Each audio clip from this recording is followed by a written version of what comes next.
Now, over the past few weeks, residents living in communities that have deplorable roads have held demonstrations and press conferences to press home their demands for the roads to be fixed. Today, another set of residents in separate communities are crying over the sorry states of their roads.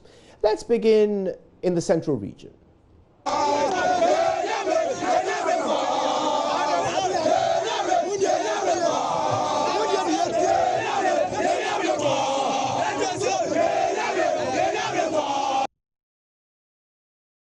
Drivers of Agona Swedru who have decided to deny themselves their daily bread by parking their cars to embark on a demonstration for government to fix their roads. Now, they complain about how they've had to spend all of their money fixing vehicles due to the sorry state of their roads. Now, here are a few of them talking about it. The government to fix our roads. In fact, the roads in Swedru and its environs are very bad. They are in bad states that we cannot even ply our trade on the roads. So we are entreating the government and everybody concerned to come to our aid and help us so that we can have a conducive environment to ply our trades. Thank you very much. What is the content? I said earlier on, the content of the petition is based on three things. Good. If they are not working on our roads, it means that we are not going to pay the tolls again.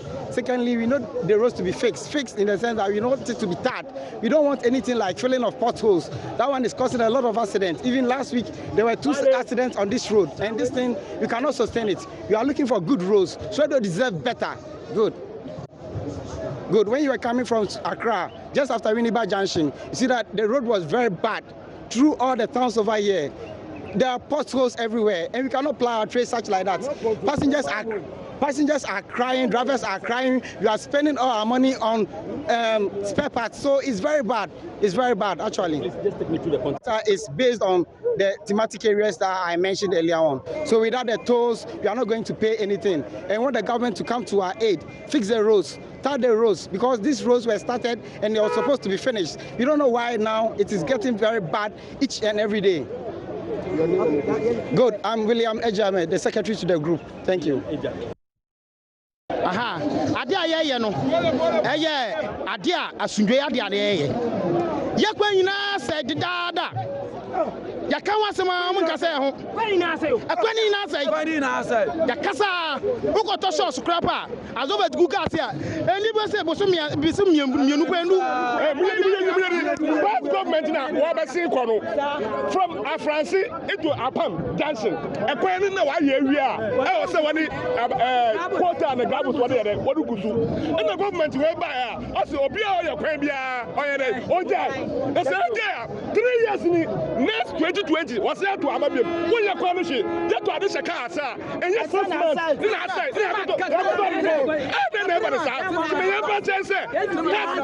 yes, this is a gun or BPA. This is out of credit to one city. I bet also 30%. I bet to 30%. Now, we're learning that there have been some clashes between residents and the police in the last few hours in Agona Swedru. Let's go onto the phones now and speak to our Dome correspondent who's currently at this demonstration, Seth Kufieje. Seth, so do we know exactly what triggered these clashes? Yeah, the police started firing tear gas and rubber bullets. That triggered the clashes. Okay. Go ahead. Yeah, and police arrested some of the suspects, and the demonstrators were demanding for the release of the suspects. That triggered the clashes between the police and the demonstrators. Okay. Now, have there been any arrests? Yeah, according to Central Regional Police Commander, COP Paul Manley Awini, says that about 30 people have been arrested, but 10 were arrested at Benso, where the people started stoning the police officers. So Benso, 10 people were arrested, and many of them also arrested at Swedru Township and the road leading to Bojasi. So what are the police telling us about this situation? COP Malik says that they are going to screen them. Then after screening, the main suspect will be sent to court maybe tomorrow. And some of the police officers were even stoned, including the regional police commander himself. And the police FPU vehicle has been also, part of them part of the car has been also vandalized by these angry demonstrators. Right. Now, have there been any injuries? For now, we can say no. But some of the demonstrators say that some people injured during the live rubber bullets. But the police commander also says that as for now, he hasn't received any complaint that some people have been injured. But some of the demonstrators say that majority of them received rubber bullets. So they have been sent to Agona Swedru government hospital. So we are now heading towards the hospital and find out whether it is true or not. Okay, now let's find out what the police have been saying about this. We can hear from them now. I would say that the current state of affairs in Agona Bensu is relatively calm now. Initially, it was chaotic. I believe you all saw it for yourselves when some of the members of the public started, that will restore law, order, and security. This is not actually the only place we've done that. In the morning, we had information that some drivers have embarked on a demonstration and took the law into their own hands and blocked all access roads into Swedru. So we had to deploy all our personnel in Agona Swedru, mobilized personnel from Kaswa division, from Winneba, and then I also brought 2 platoons of police operational personnel from the regional police headquarters, Cape Coast. So on our way, we are people, and I can't tell you the numbers right now. As I told you, as I was coming all the way from Cape Coast, along the way, we were arresting people along the way. And we have arrested so many people. And here in Agona Bensu area, we've arrested over 10 in this area alone. Yes, so we've arrested so many, but I can't give you the numbers now. Right now, we are in the middle of an operation, and it is only when we finish and then we sit down and review the operation, that is where we can now tell the exact numbers and all that. So who are found to have taken the law into their own hands and committed one offense or the other, we will process and put before the law courts to explain why they took the law into their own hands. So any casualties? I can say some of my men sustained some stone injuries here and there, but it's part of the police job. I call it occupational hazard. I myself, I took some stones in some few parts of my body, but that is part of it. It's part of our job. So I cannot complain, and none of my men is complaining. Right, so that's the latest from the police. Now, correspondent Seth Kofieje remains on the line. Seth, so tell me, have the crowds cleared from the riot, or are there still people on the streets? Oh, police have able to clear all of them from the road. So as I'm speaking to you now, activities have started going on. Okay, well, thank you very much for that update. We appreciate it. Right, so that was Agona Swedru. Now let's focus our attention on the Sokode Road. This is the one that leads from Ho to Sokode, and well, there are problems there too.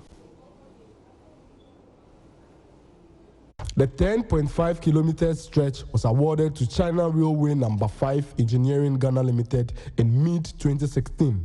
The project, worth 99.1 million Ghana cedis, would see the construction of a dual carriage coupled with some traffic management works. 3 years down the lane, just about 20% of work had been done, after which the contractor abandoned the project due to government's inability to make available funds. The road has thus been deteriorating. It has developed several potholes while sections continue to erode off. My findings reveal not less than 5 vehicles get damaged on the stretch daily. Some motorists have been lamenting the bad state of the road.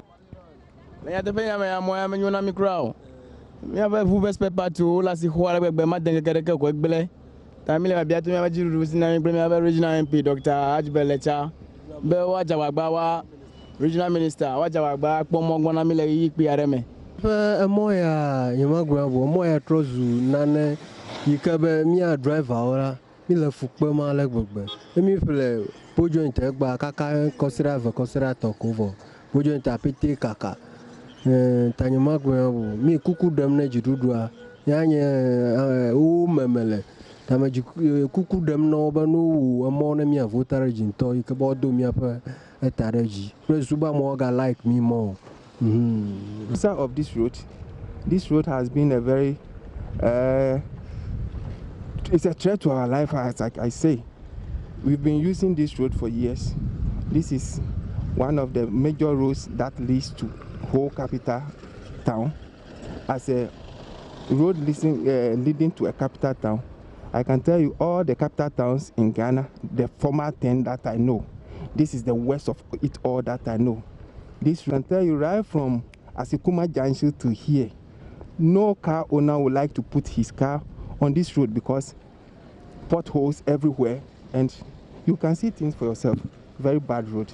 We are calling on government to come to our aid because residents indicated the road has become a health hazard. The road is very bad. The nature of the road is not good at all. When it rains, you will see that the whole place is muddy. You don't even know where to walk. When the cars are passing, they'll be splitting dirty water on us. And even the dust on the road is giving us health hazard. For when you walk on the road small, those that are asthmatic, their asthma will come, cold, everything. Okay, seriously, the road is very, very bad. And we, the pregnant women, we are really, really suffering. So due to that, I lost one pregnancy because of what? This road. So due to that, I find it difficult to travel to Accra. So now I'm with my mom.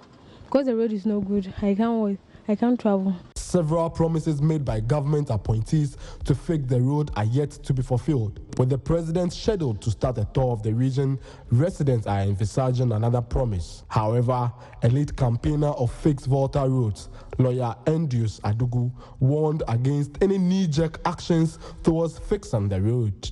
Well, the point about it is that the president can come, but we don't want knee-jerk actions to whatever is supposed to see on the road. The kind of road that the president is going to drive on, he himself is going to see it himself. That all that we have been saying is actually true, that nothing has been done on this road. In fact, this road has been lying like this state for a very long time.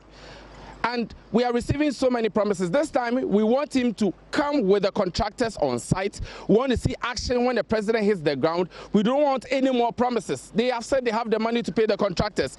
The contractors should get on site so that we see our roads fixed. From Japan all the way to Ho, from Asikuma all the way to Jasikan, from Ho all the way to Denu. Nothing has been done. It is so appalling, and we do not deserve this kind of treatment from any government. Fred Kwame Asari, JoyNews, Who. Now, President Akufo-Addo happens to be spending 2 days touring the Volta region. The tour has already landed in Ho, the very place residents are lamenting these roads. Now, let's go over the phone and speak to my colleague Ivy Setoji. Ivy, the president has arrived. Good afternoon to you. The president is there. What exactly has he said about the roads? Well, for now, the president just left the country towards Aflao. For now, he has not made any comment about the road yet. He only spoke about the referendum asking the people to go out and vote yes when the day comes, so that they can relieve that burden on him of sitting on nominating MMPC. So for now, the residents, the people are still hoping that he will say something about the bad roads in the Volta region. So maybe in Aflao, where we are headed now, he may be able to say something about the road. But for now, he's only talking about the referendum, and also he also said that it is possible that Akati South District will instrument to municipal assembly. Okay, so tell us a little bit about the state of these roads and how it affects commuters.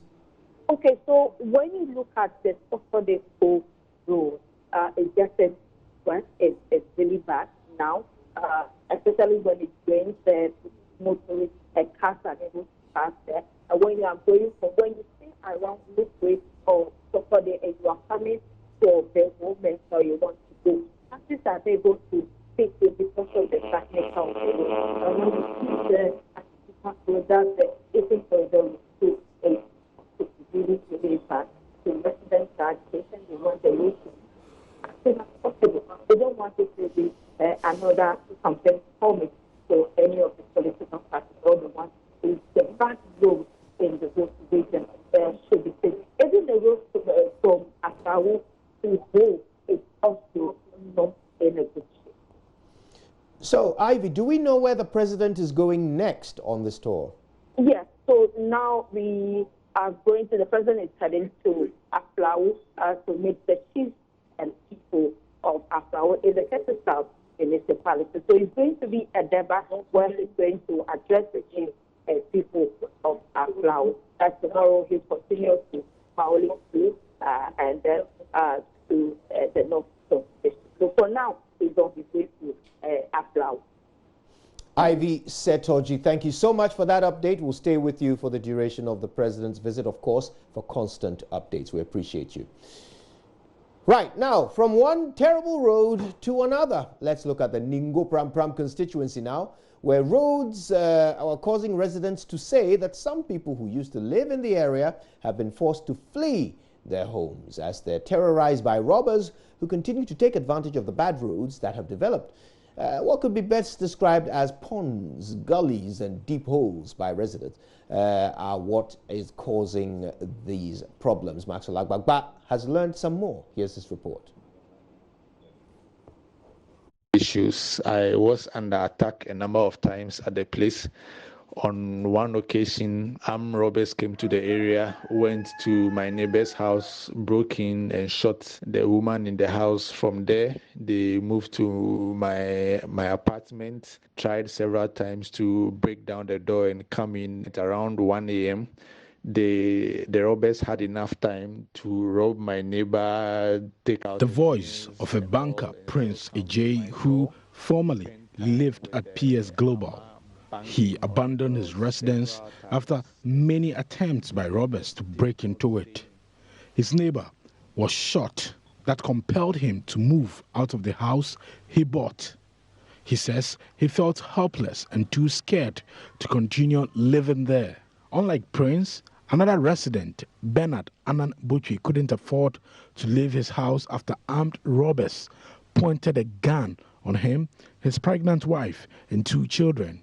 He says he continues to live in fear. The 2 men believe the bad state of the roads in their area has made it possible for robbers to continue to terrorize them. The worrying part really is the fact that the robbers come and they have time to do whatever they want because it takes a while for a police to come around.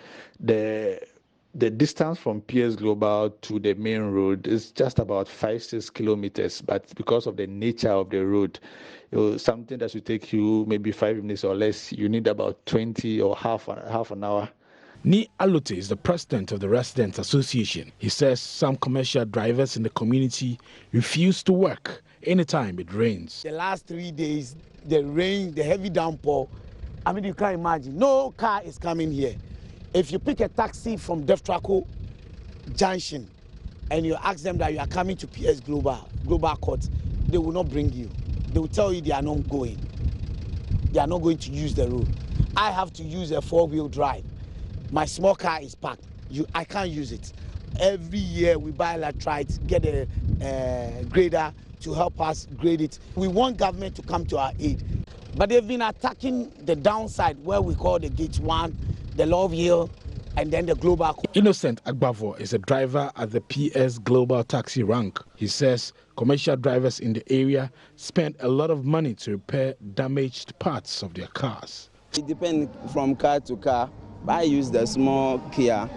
The brand new is around 1,500 and the home use is around 500. On this road, when you use the car, the longest it can keep it like 2 weeks. If you rain, nobody wanted to go to PS down there, where the story building is. Nobody wanted to go there.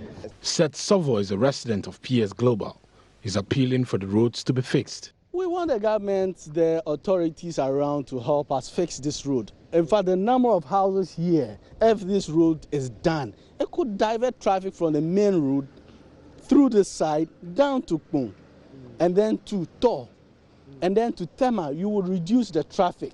But because it's not done, nobody wants to use the side. Look at the way our cars are.